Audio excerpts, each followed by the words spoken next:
How can you do it if you have no clue? You've got to be able to learn it so you can share it. And God will seal those that profess to know him first so that they can join the 144,000 in encouraging, in telling, in helping, in building without the stress of the carnal heart along. That is a huge stress. And when Jesus says it's a time like no other time, we better listen up. We better listen up. We have no clue. Anytime I start talking tests, everybody always wants to know what the test is. And God's always testing our heart for how and if we love him. Love is always a test. At our Q&A last week, we talked about Abraham's test of being called to sacrifice what he loved most. But the Holy Spirit brought something to mind this morning, and I thought, yeah, that's something even more relatable, because some people, if you don't have kids, if you're not married, you might not be able to connect with that. I thought, we can all relate to Peter. Jesus warned Peter that Satan wanted to sift him like wheat. And Peter thought that his faith was so big and so grand that if all the other loser friend disciples that were, the other 11, the other 10, all those other losers, if they left Jesus, he would never leave Jesus. Ah, arrogance. Don't we all know it well? And then here come the soldiers and take Jesus away. The disciples were clueless to what was going on in the big picture, even though Jesus had tried to tell them just hours before he was taken. And what happens? Fear. Fear sets in. Fear grips them. And this happens in the night, so they manage to follow along and find out what's going to happen to Jesus. And someone spots Peter. Hey, aren't you one of those friends of Jesus? Not me. I don't know Jesus. I thought, wow, can't we all identify with thinking that we're such a great and mighty disciple and believer and whatever name we want to put to it? But that persecution will come. Do we really have faith? And do we really love God? Because Peter found out in that moment that he loved himself more than God. However, what an amazing God we serve, that in the midst of the worst circumstance of Peter's life, the Holy Spirit reminds him, turn. Jesus had said, when he predicted that Peter would betray him, says, when he came to his senses, when he turns to go and strengthen his brothers. They'd be going through the same thing. Fear. Oh no, what do people see us? They know we're with Jesus. If they find us, certainly they'll want to kill us too. Isn't that why they were all hiding? Yeah. And see, do we think we're immune from that? People coming to persecute. Hey, aren't you one of those Jesus people? Not me. It probably depends. Are you giving money or are you taking people to jail? If you're giving out surprises, yeah, me. Arrogance.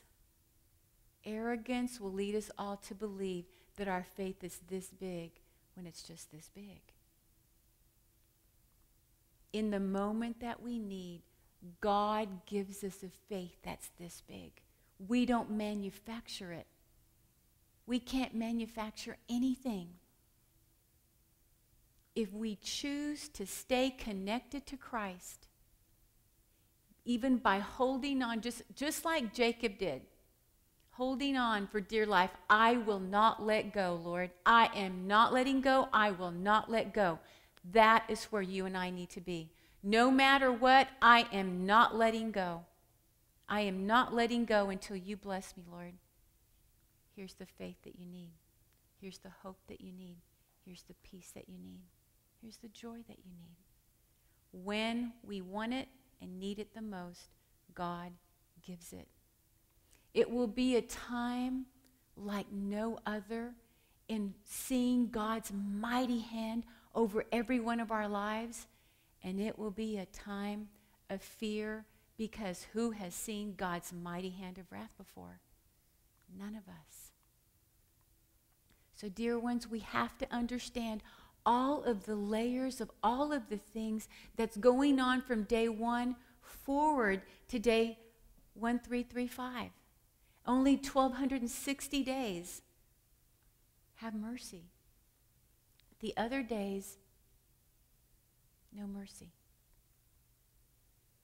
I hope you will take the time to look at what God says in the Word about death and judgment. These are 2 very vital points that you and I need to go. Grandma and Grandpa are not in heaven or burning in the fire. The fire hasn't even been ignited yet. There is no fire. And that is a huge paradigm shift for anyone that wants to understand Revelation's story. You have to be willing to understand this part of the story. And when you do, your digging in the meat of the story will let you see that all these other things, well, they don't add up either. And eventually, you'll get the right numbers. And you'll understand. And you'll see. And it will be a glorious day when you have that light bulb moment. The Holy Spirit will see to it. If you want truth, He will deliver truth. How badly do you want truth? Every human being will have to decide if they want to hold on to their own paradigms from grandma, from church, from teacher, from wherever they got them, or are they wanting the truth and nothing but the truth, according to what God says? Because we love God and we trust Him, and whatever He says, that's what we want. We will look at Revelation 10 and 11 next week to finish out the segment on the 2 witnesses. But I found it extremely necessary that we look at the big picture in just a sprinkling to understand the overall picture of what God is doing. And I hope and pray, if you're listening to this, if you're hearing this, the Holy Spirit wants you to get this. He wants you to get this. Don't be afraid that there's so much and you can't get it. You can get it. If I can get it, you can get it. I promise you. It takes me 1,000 times to read one thing and really digest it. No problem. There's lots of blessing on the way every time. So be willing to give God your time. Be willing to invest in eternal things. Don't let the world distract you and dilute in your lives the importance of a saving relationship with Jesus Christ and understanding what His Word says for yourself. Not because any preacher or anybody told you this, but because you have chosen to read and study and digest, and you know who your God is, and you trust Him with your life. Very soon, one day, your life will depend on it.